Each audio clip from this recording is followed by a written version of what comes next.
Hi, Jamie Austin here. Welcome back to Real Estate of Mind. As you know, we always love to talk about interesting real estate topics that can perhaps help you, get off the fence, buy something, sell something, whatever the case may be. But we're always trying to bring you interesting content. And today we are definitely doing that. The guest today is David Coe of Coe Real Estate Group, and he is going to be talking about a new law that just was passed in 2024, AB 1033, which if you don't know what that means, that's okay. That's what this show's about. We're going to explain it to you and tell you what you can do and how you can take advantage of it. So, David, welcome to the show. Thank you, Jamie. Great to be here. You bet. So it's crazy. Like, obviously in Los Angeles, we have a shortage of inventory, right? Mm-hmm. And so I just feel like for several years after COVID, with the shortage of inventory, building supplies, whatever the case may be, everybody's been scrambling on how to get creative for housing, right? Mm-hmm. Yep. So tell us about the new law that just passed in 2024.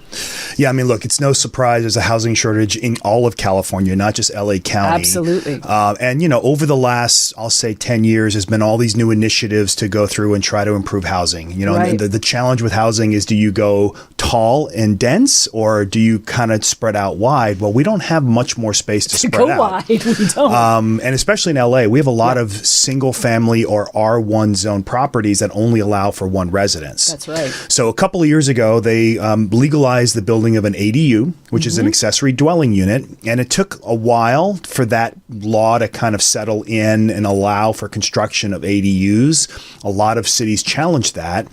So this year, the new bill, AB 1033, which was just passed back in October and went into effect January the 1st, will now allow homeowners to take that ADU and subdivide it from their main property and then sell that off as an additional home.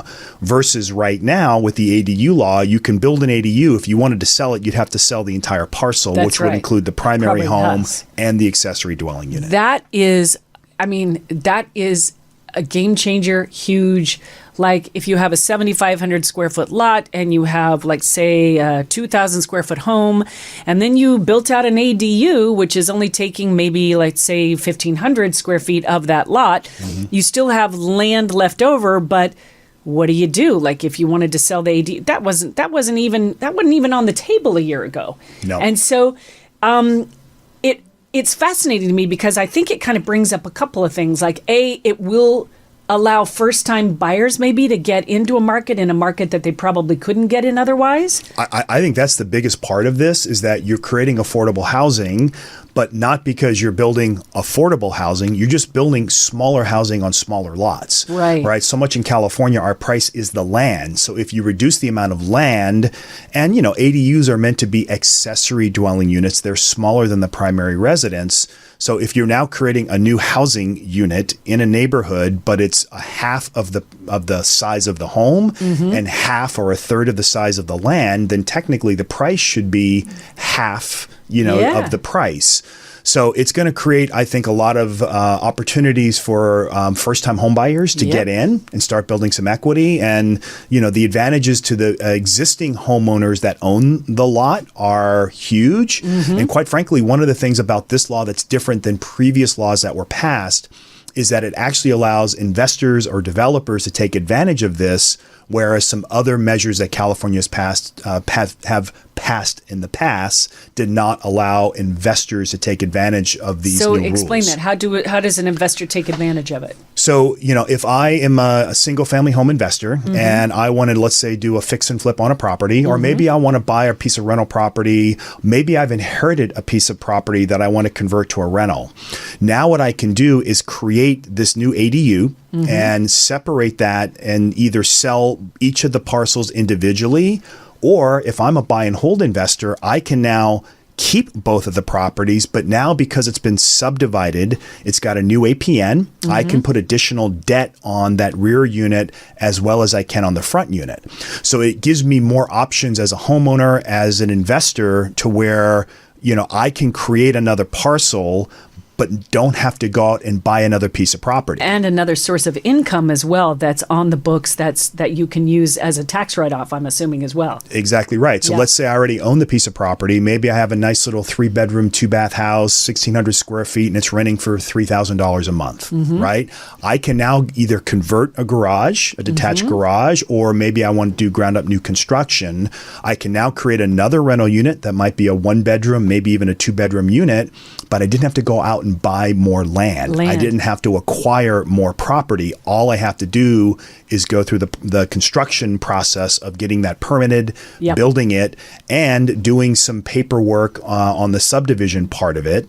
And the return on that for an investor has a much higher rate of return, because usually the most expensive part of any development is the land acquisition part. Absolutely. And so when you're doing that, are you assuming, so when you say you go through the process of getting the paperwork, like in addition to getting the building permits for, like, say, if you're doing a ground up ADU, are you having to go through the city to do a rezoning, or does it stay, or how does the zoning come into play? That's a good question. So, I mean, really, they're not changing the zoning. What the new law allows for cities that opt in, which is an important part of that, we can talk more about that. For cities that opt in, they don't have to change the zoning. This will now be allowed as part of that city's code. Wow. So now they can just go through and apply for the building permit and construct. And they have to go through the subdivision process, where basically what you're creating is a new tract map for that new piece of property, which you've been able to convert and subdivide property forever. That's a big part of my construction that we do, is we'll take existing homes called infill construction, and we'll subdivide that into smaller lots and build, more medium density properties on that. So the ability to subdivide has always been in every city's, development laws. Right. What this new law does is it now allows the ability on a single family home to create that second unit and then subdivide it and go through that tract map process. And then from there, as a homeowner or an investor, you've got multiple options on how you can utilize that new APN. That's amazing. So it does create a new APN, and at the same time, it's legit, but they don't have to go through the process of getting a variance to change the zoning. Correct. Okay, that's awesome. Correct. And the one thing that I just kind of think of, and correct me if I'm wrong, I do want to talk about the cities that opt in, so don't let me forget about that. Okay. But the other thing I think of is, okay, so let's say somebody sells their ADU. They have one garage that gets back there. So does that mean that the owner of the house and the ADU, which technically at one point was on one piece of property, 1 square footage of lot of land, do they now have to create an HOA, an easement? Like, what happens with how you get access to the property? So tell me a little bit about that. Yeah, every property will be different, right? Absolutely. Let's take, for example, if it was a corner lot, right? Well, now all of a sudden you may not need to create an easement. That's right. Because you have access to that new piece of that new parcel, or you have an alley, right? So I think corner properties with alleys, those are going to be the kinds of properties that investors are going to target. Of course. Because now they can really create 2 separate parcels.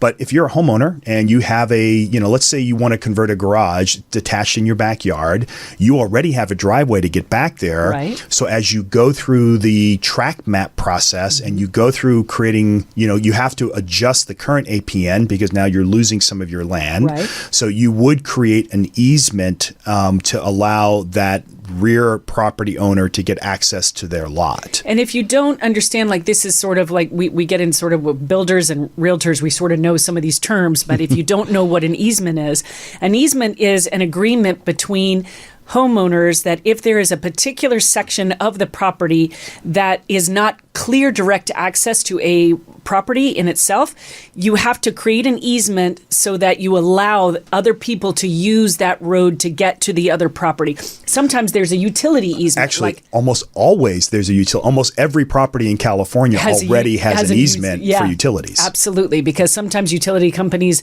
they can't always, like, if they didn't have an easement, then it would be considered trespassing against private property.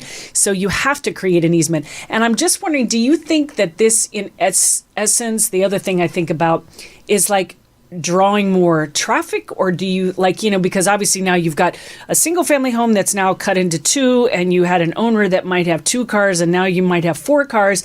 Do you think that there's going to be a difference in, I think about some sellers who might go, this is awesome, if I'm investing and want to get some more opportunity to create income. But then I also think about the look and the feel of the neighborhood. How is that going to affect? And are there any regulations that they're kind of putting in place to kind of keep neighborhoods looking sort of the same, so that you don't have something start crazy happening where you got, a single level house and now suddenly you got a 2-story ADU, and can that person, once they own the ADU, totally change the look of it, go up, go out, whatever on that tiny piece of land? Well, let's talk about that part first. And it gets back to your question before about opting in. Yeah. So, and also about zoning, right? Yeah. So what this does now is that we are not going through and rezoning a single family neighborhood. Okay. So it's not like we're creating an R2 and R3 where you can create all this really additional thick density. Yeah. You're only allowing, actually all this new law allows is something that you can already do, because ADUs are now legal in California. That's right. That problem already exists. Right. This AB 1033 doesn't resolve any of that. Okay. What it does allow, to go back to what was different between when the ADU law was passed. Yeah. So when that ADU law was passed, I believe it was in 2020. Yep. The state mandated that every city has to allow for these ADUs. Now, you still have to pass building codes, Absolutely. setbacks. Not every property in California you can fit an ADU in there. That's right. I live in Redondo Beach, and in my backyard, I have my neighbor's house. We're already a 2 and a lot, right? We've got no space for an ADU. Right. But if I have the room on that, by law, California law, you were allowed to build an ADU. Okay. And a lot of cities fought that, right? So there were a lot of legal challenges to that. The process on how you get an ADU, permitting an ADU, it took 2 to 3 years for this law for ADUs to kind of settle in. Mm-hmm. And now, pretty much every community, this is now possible. Yeah. And, from a traffic standpoint, it's not like all of a sudden we're building ADUs and we're going to have all these new people coming to California to buy them. Yeah. These people already live here. They already have a car, right? So we might be redistributing traffic away from higher dense areas and spreading out within our R1 communities. But this new law doesn't create more density. That already exists. Yeah. What this law allows whoever created that ADU to do is now to separate it and sell it or hold it. Yeah. And create another piece of property. Yeah. And the great example that I give to people, what's your favorite market that you love to work in? Oh my God, Newport Beach, Manhattan Beach. All right. Well, let's say something a little more inland where there's land. Let's say, let me see, whose the land is kind of tricky. We're in California. Let's say Irvine. I was going to suggest Irvine. All right. Let's say there's a house in Irvine, a 3-bedroom, 2-bath house in Irvine on a 6,000 square foot lot. Yep. How much is that house right now, considering it's in marginal condition? Marginal condition, I'd probably say the house is probably worth about 1.2, 1.3. Let's say $1 million just for the purpose of this conversation. I like round numbers. Yeah, round numbers is good. Yeah. Okay. Now the house already has a big backyard. I go through and create an ADU, and I create a 600 square foot ADU. It's a 1-bedroom, 1-bath. Let's say I've dedicated 2,000 feet of that 6,000 square foot lot, and I build my ADU. From a construction cost standpoint, that's probably about $250,000, but I spent $0 on acquiring any land, right? Because I already own the land. Right. Okay. Now I've created an easement. I've got a small HOA, which we can talk about in a minute as well. And now I go through and sell that property in Irvine. How much would a 600 square foot, 1-bedroom, 1-bath house sell in Irvine? Wow. I'd probably say minimum maybe 500,000 to 600,000. Let's say 500 again, for round numbers. Yeah. which means I just spent $250,000, maybe another $30,000 or $40,000 in soft cost, and now I've created a new parcel in my backyard that's worth $500,000. Yeah. Okay. Now, last question for you. That original house, 3-bedroom, 2-bath, is now on a 4,000 square foot lot. How much is that house worth in Irvine? It's probably gonna be now like maybe 900 or something. You're probably not gonna lose that much. I'm not gonna lose that much. You're not gonna lose that much. Right? So I just took my $1 million parcel, I devalued it by $100,000, but I created a $500,000 parcel in my backyard. Yeah. So now the value of that exact same piece of land, just by spending $250,000 plus some soft costs in construction, now just went up to $1.5 million. Yeah.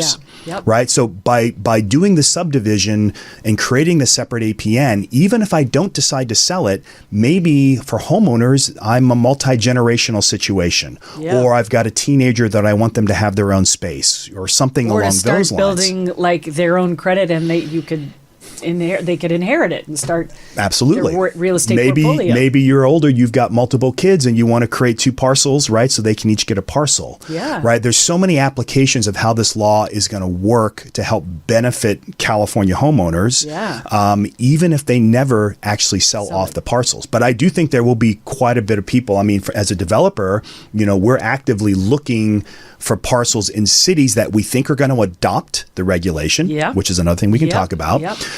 And right now, maybe you're buying a single family home, you're going to renovate it, you're going to rent it out, and then maybe you're going to convert the ADU, rent that out as well. Well, somewhere down the line, if that city actually adopts the rules for AB 1033 and creates their own local ordinances on what's to do with that, the only thing I have to do later in the game to create a huge amount of value is just go through the subdivision process and create the new APN. Okay. There's no more construction that's needed. I've already converted the space into an ADU. You already have the land. It's all good. And now I've just created a huge amount of equity value on that same parcel that I own by doing the subdivision. So before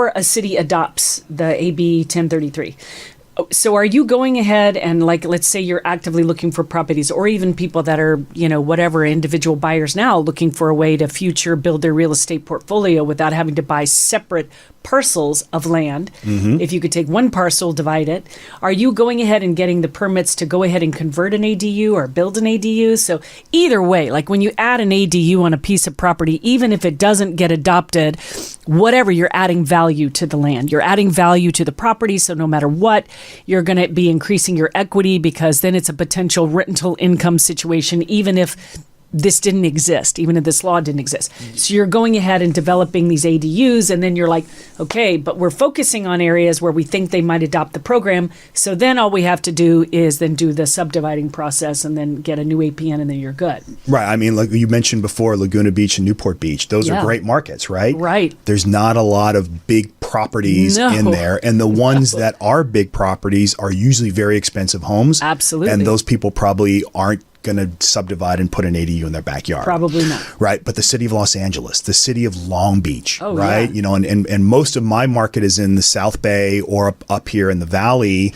right? North Hollywood, Torrance, Hawthorne. Even in Orange County, Santa Ana, Garden Grove, like City of Orange. City of Orange, absolutely. Tustin. All those places. Those cities are more likely to adopt AB 1033 because they already have a property or stock, right, that's going to fit what this law is intended to do. And every city in California has been challenged by the state of California to develop a plan on how they're going to increase their amount of housing. I think it's by 20%. Wow. Right. So this now becomes a critical part of your plan as a community to create additional housing. And guess what? The housing you're creating is actually affordable, right? Because they're smaller units, right? That might make sense for first-time home buyers or single home buyers that, want to live in something that's nice, but they can't afford $1 million home. Right. But they could afford a $500,000 home. Right. So where would you say, so let's get back to the cities that might opt into this. So what are your thoughts on that? So they've given the state of California the challenge to come up with affordable housing 20. And granted, you are absolutely right. Like, like I work in the Newport Beach, Manhattan Beach, and you're right. Those cities are like, do not touch my lot. I want to put a McMansion here and take up all the square footage I possibly can. I don't have room for that, and I don't want the look of that. I think that's why those cities aren't going to adopt this, right? Yeah. Now, they were forced to adopt the ADU, and they fought it, right? Versus this new law is a state law that says, look, if you're a city that decides to adopt it, here are the minimum standards that your city ordinance has to meet. Okay. But now you're not going to have all the lawsuits like we had when they made ADUs legal, because it's not being forced on the cities. The cities can opt in. So again, bigger cities like Long Beach and Los Angeles, probably up and down the state, San Francisco, San Jose, and then, cities that are probably more, I'll say, median income, median property values, where you do have a lot of homes built in the 1950s, 60s, and 70s. Absolutely. Post-war homes. Post-World War II homes. Absolutely. 3-2s with detached garages or 3-2s with big backyards in the back. Those are the kinds of cities that are going to adopt this, because more than likely their residences, their homeowners will be asking for it. Yep. Their constituencies will be voting for it. Yep. And it's just going to allow them to create more value in their existing property, and it's going to help the individual city meet their additional housing guidelines that they're doing through the state of California. Absolutely. And what do you think, without having to go through and rezone? Exactly. And that's what I was saying. So like sometimes there used to be a site, I think it's still, is Zima still? Zima is still for the city of LA. For the city of LA. So Zima is a website you could go on and then you could plug in the address and find out what it was zoned for, if it's near whatever commercial, and then they'll give you a number. So you're right about that. And then if you wanted to change what the zoning was, you would have to apply, go through the city. It's a process to get a variance to see. And the community. The city's the easy part. Right. It's the neighbors that you have to go through on a rezoning who will, it just takes one neighbor that says no. I don't think I want that. Yeah. And they'll marshal support. Maybe they have revenue. Then they have the ability to stall you out. So usually getting a zoning change through the city, that's the easy part, is having to convince your neighbors of the zoning change. And that's where a lot of these types of things fall apart. Yeah. That makes sense. And so now that it's a statewide law that you can opt in and they're not forcing it on you, maybe a little bit less lawsuits, but it will be interesting to see what cities opt in. Is there a time limit as to when they can opt in or not? Are they? No. This is now from here. I mean, the way I interpret the rule is that from here on, any city that decides to adopt AB 1033 can and allow subdivisions of ADUs on single-family homes.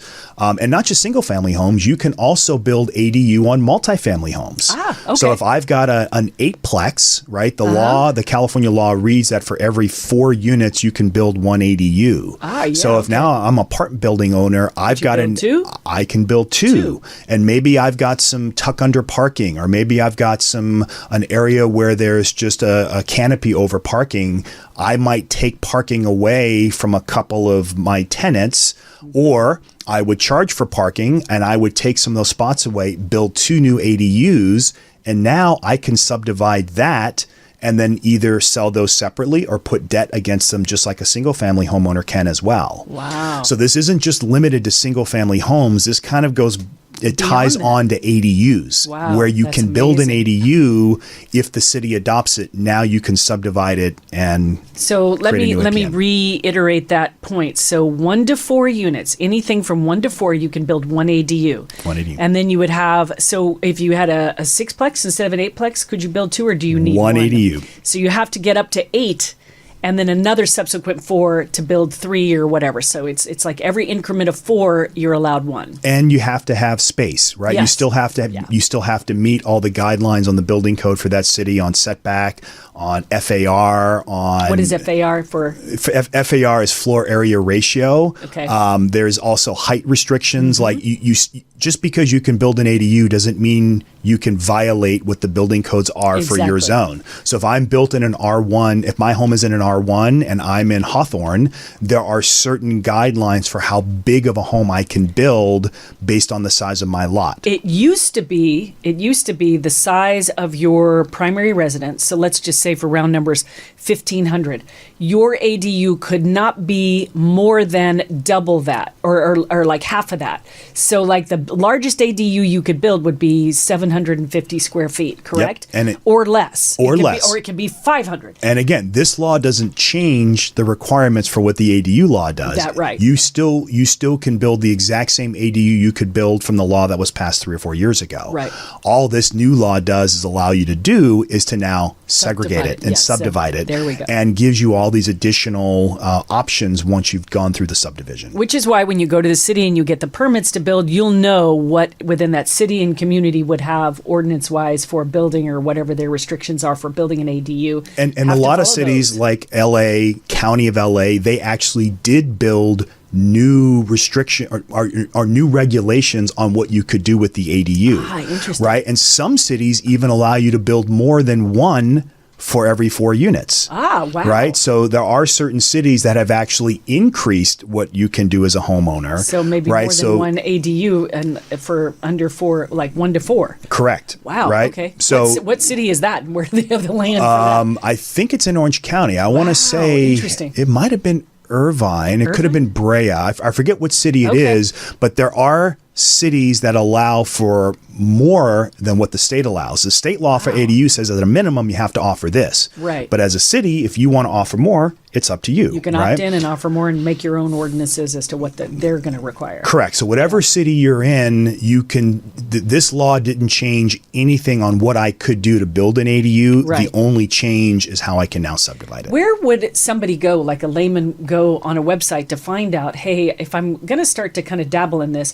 is there a website that people could go to check to see like what the ordinances are or what their building codes are? Do you have a resource for that? Yeah, the city website. The city website. So every city in California has their building code posted online. Okay. So if I'm in Redondo Beach and I want to look up Redondo Beach building code, I can go on the City of Redondo Beach's website, building and safety, their code is there.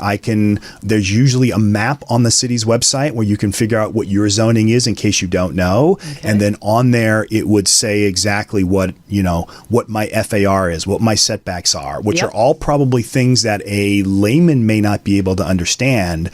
But if you are going to do something like build an ADU, you're probably going to hire an architect or a contractor or someone that's a professional that can actually help you interpret the code. You're going to have to get plans put together. You're going to have to submit the plans.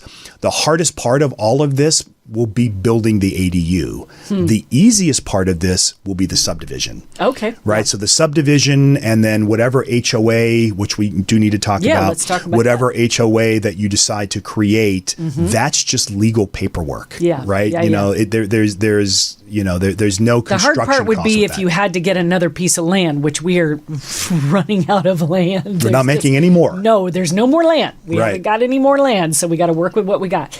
And so speaking of that, let's talk about an HOA. So would that be, again, like a city ordinance, like you have to have an HOA, or would there be some people say you don't need an HOA? Tell me about that. So I live in Redondo Beach in a 2-on lot. Okay, so we're technically a condo, right? Or a townhouse, even though we're detached. Right. Okay, so my neighbor and I, the day I bought my house, we have to have, by law, when the builder built my property, they put together an HOA. Yep. Okay, so when I moved in, my neighbor was like, hey, look, I don't care about this HOA. What if we just agree to split everything 50-50? I'll have my insurance policy. You have yours, which we could do because we were detached, not attached. Absolutely. And we just decided to disband our HOA. Okay. Interesting. Now, so as homeowners, we have the ability to do that. More than likely, if I am creating an HOA, so first of all, if I own the property, I'm going to create the HOA, right? So I'm going to dictate the terms of the HOA however I want them to be dictated.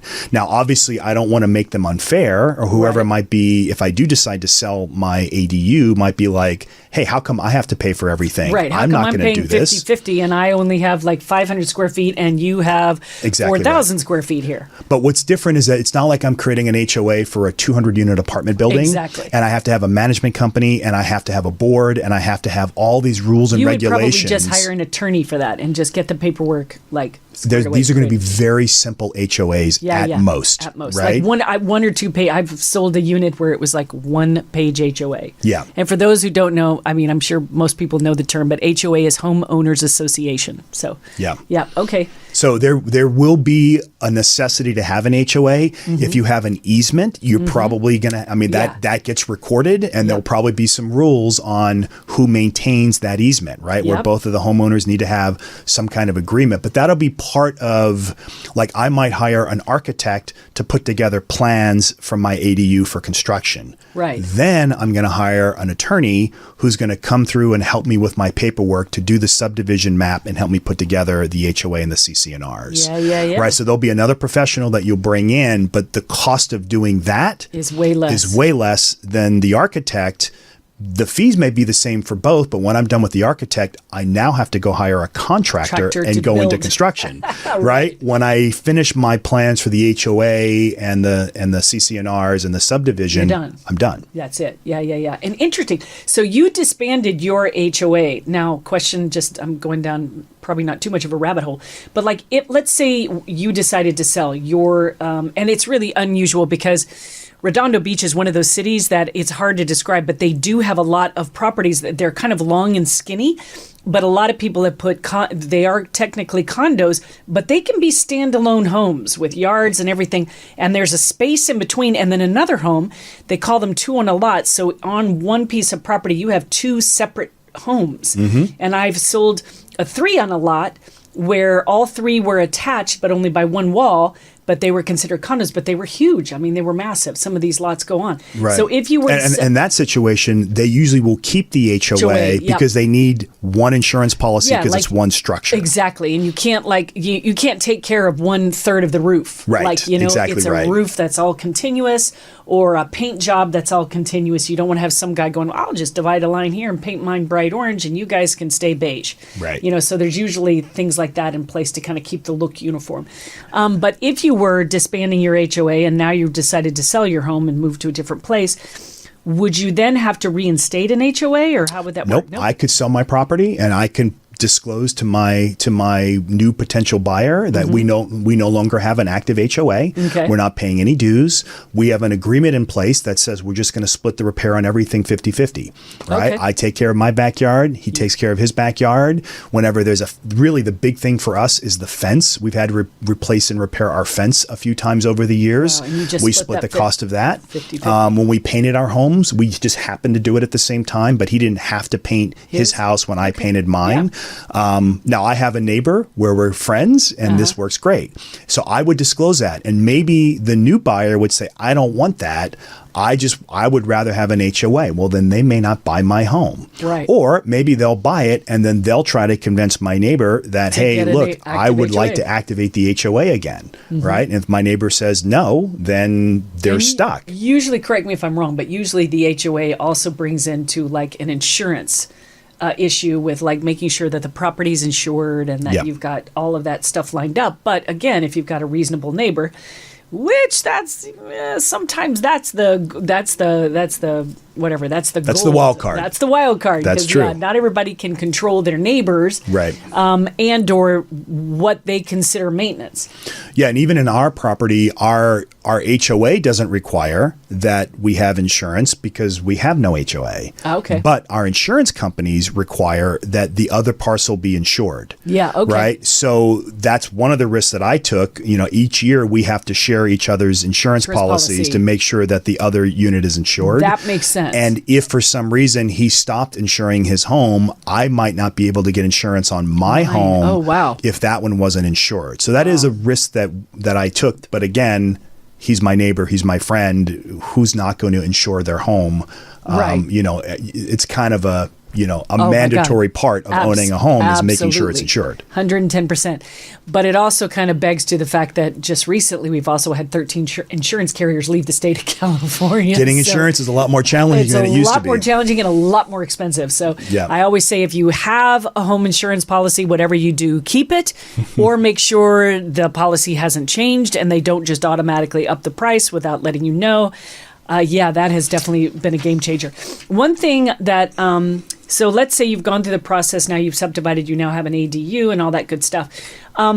I'm now a potential first-time home buyer. And you are putting your ADU portion of your parcel up for sale. You are going to stay in the main house, but you are going to let a first-time home buyer or a buyer buy the ADU. What does the financing look like for that? Is it the same? Is it traditional, conventional financing, or now is there going to have to be a special loan program for these ADUs? What do you can speak to that? Yeah, so that's the big wild card in this. In California, most of the lenders aren't familiar with how you would finance that, right? Exactly. So I've actually spoken to a few lenders that are like, look, if I already have an existing home and my collateral is a 7,500 square foot lot on your home, and then you now want to take 2,000 square feet off, you're actually changing my collateral, I could call the loan. Absolutely. So that's a big portion of this that lenders are going to have to adopt, but it's not brand new in the United States of America. There are other states like Oregon that have already adopted rules like this. Okay. So a lot of national lenders already have a process and a regulation on how to handle that situation. I think the people that are going to take immediate advantage of this is if I own the property outright and have no debt, which there are a significant number of people who own their properties outright. Yeah. I don't have a lender, right? Yeah. So there is no loan. It's a non-issue. Or if I'm an investor, more than likely I'm buying that property with private money anyway, and that's all cash, yep. Right? Or all cash, right? Which means that I go into it with my explanation to my lender that, look, here's what I'm going to do. I'm going to buy this. I'm going to build a new ADU, and then I'm going to sell them off separately, or I'm going to subdivide them and keep both of them and then take you out with long-term debt. Yeah. So that's the lending part of this for traditional homeowners that have a property. That's going to be some time where the lenders have to figure out how they're going to do that. Are the properties going to be deemed condos after a single family home? Interesting. Every city may have certain regulations on how they implement that part of it.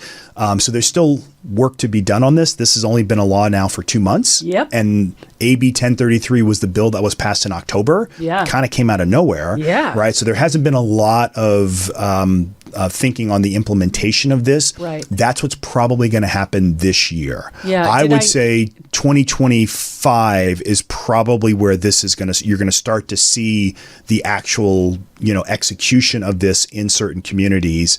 2024 is probably going to be a year that, they're kind of figuring things out. And getting ordinances and what they want per city. Right. And I heard you say, that's interesting. I heard you say, because an ADU, technically, I heard that it was more of a condo situation, just meaning that it's not quite a single family home, which is considered larger or whatever by perception. Is that where you think they're headed, is to call them condos? So it would be, technically, you would be trying to get a loan on a condo, right, which sometimes has different financing regulations. Like they need different qualifications for that.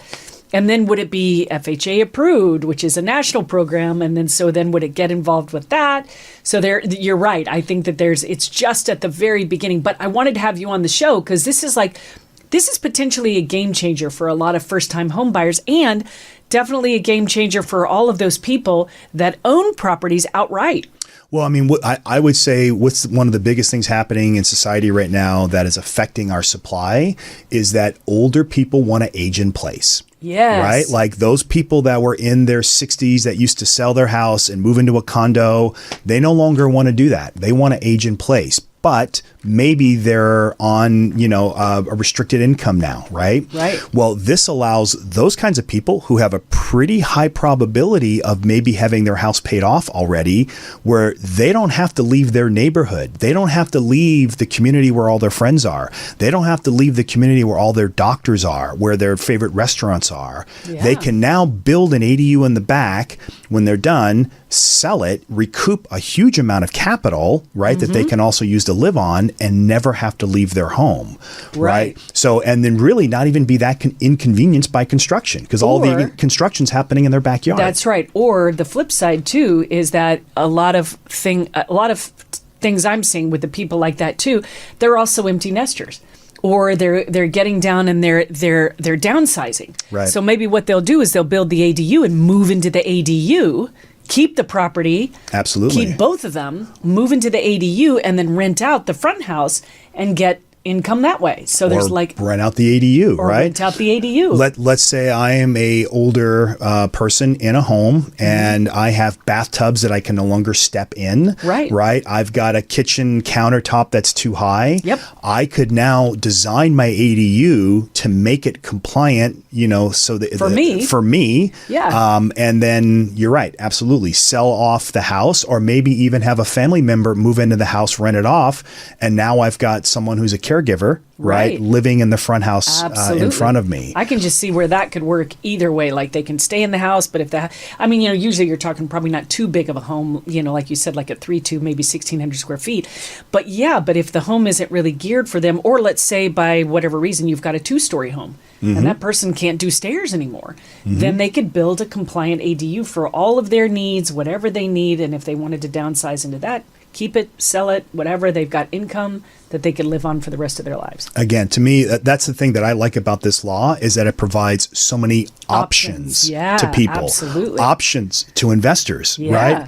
Whether I'm a fix and flip investor or a buy and hold investor, I now have additional options because I'm able to create an additional unit that I can rent or sell and not have to acquire more land. Right. Which makes my return on investment exponentially higher than if I just had to go buy a whole nother parcel someplace else. Or just have to be stuck with just a single family home in SFR1, right? Where it was just like, that's it, that's all you could do. You could build an ADU and that you're definitely improving the property at that point.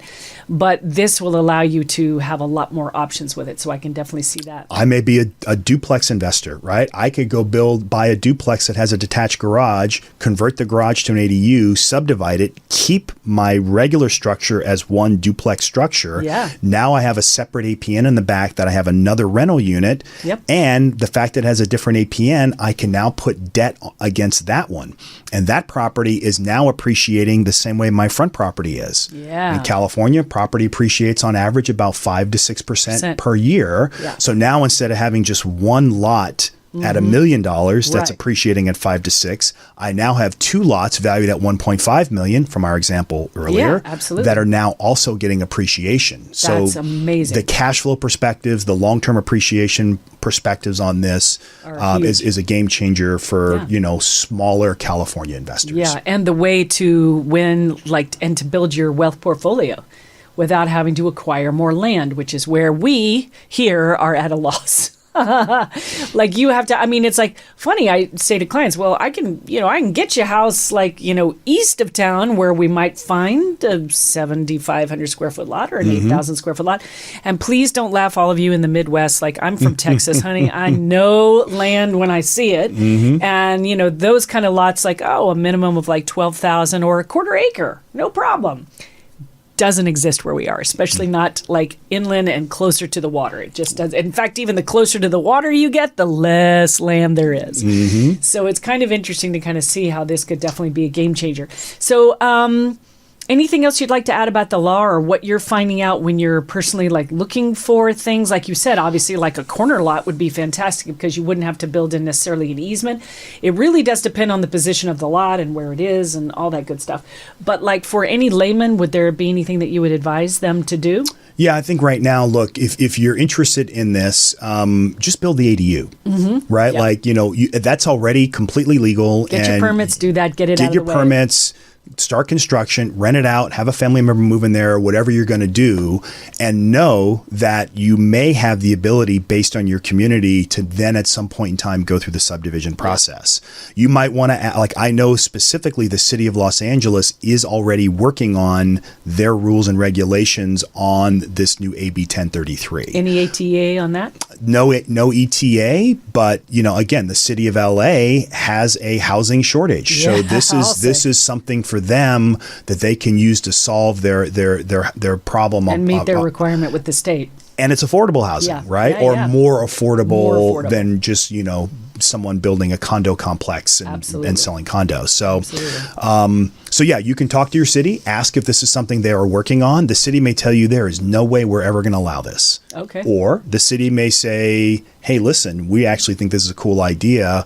We're working on it. Well, if the city says they're working on it, then just start the process of building your ADU. And start looking in those areas where you can find out, hey, are you thinking about adopting this? Because if so, that tells just even a first-time investor, okay, those would be the cities, then you would make a list of then the cities that think you're going to adopt the program. Yeah. That makes a lot of sense. That is amazing. And oh my God, like a lot of information, but 2024 is going to be an interesting year. They're going to reduce some interest rates. I think people are going to get off the fence, I hope, this year and get back into the market and start to really see that even as a state, we're trying to get creative with housing and the shortage of the housing situation. So, David, you have been amazing, and thank you. That was a download of a lot of information, but I loved it, and that's great. And obviously, the takeaway overall is like building an ADU is going to add value even if your city does not adopt the program, right? But if it does, go ahead and get the build out and get that in the way, or out of the way, I should say.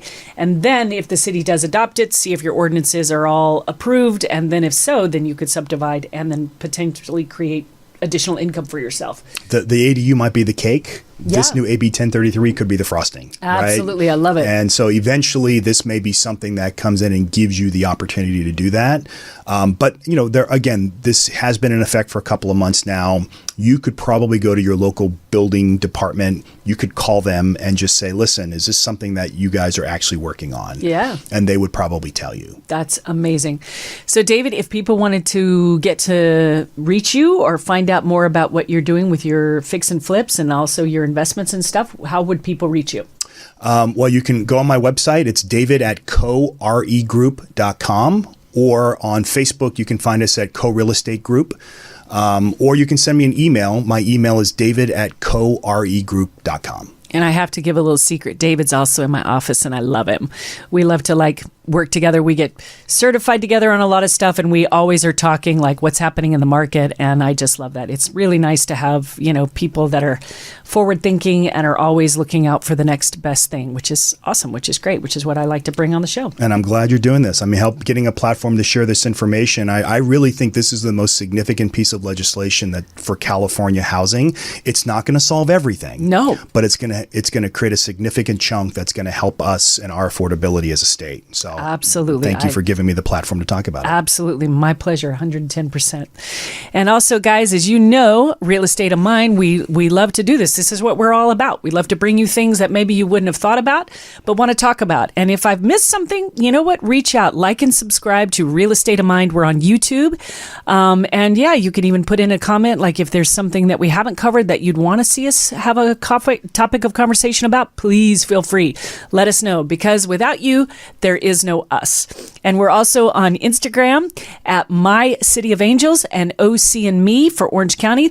The beauty of what I've done is, like in the past during COVID, we actually expanded the business from LA to Orange County. So my partner and I, we focus on the beach cities, and we're there to help you, and also can even help you get a referral if you decide that California isn't the state for you anymore. Well, we can help you with that as well. So reach out and say hello on Facebook, Instagram, and YouTube. And stay tuned for the next episode that we will see you on Real Estate of Mind.